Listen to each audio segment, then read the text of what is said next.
Do you ever feel jealous or competitive with other women? I want to share something with you. I'm Susan Bremer O'Neill, and about a year ago, I was giving a talk. A few days after the talk, I spoke with someone who had been there, and she related to me that she'd been speaking to someone who'd been there. And the second woman told her, why should I listen to her? She was a stripper.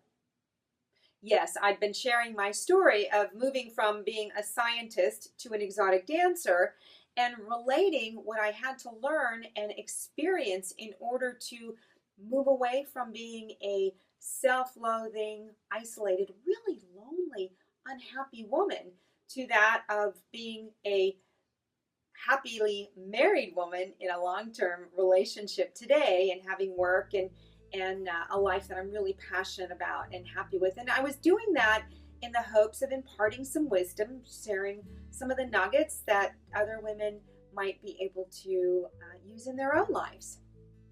Initially, of course, when I was told this, it really hurt and I hung on to it. Now, isn't that typical? We hang on to things that people have said or done that really hurt us instead of remembering all the positive things people have said or the really great things they've done for us. The point is that this woman was not open to hearing the message that I had to share. And isn't that another thing that we women do?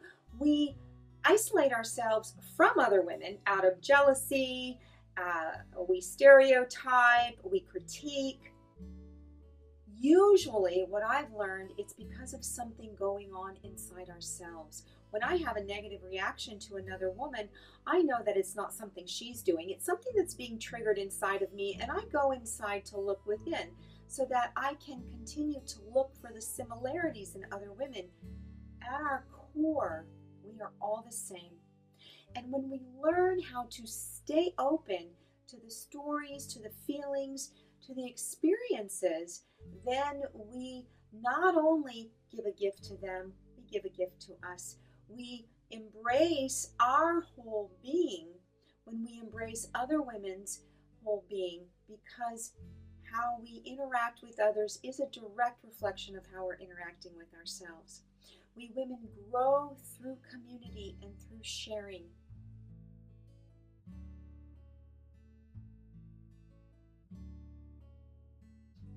Now, I can't say for sure, but I would bet that maybe this woman had some body image issues or some issues around sexuality. Perhaps she had a negative experience with a woman in one of these kinds of places, or even a partner who had gone to one of these kinds of places. I don't know.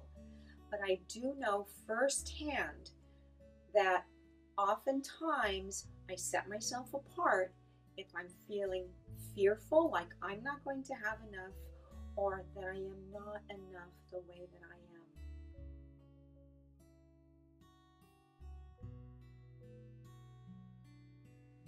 My hope for you is that you stay open and you listen for the similarities with other women so that you can come together in community to build relationships with them, but more specifically and honestly with yourself. Because when you're open for others, you're open for yourself.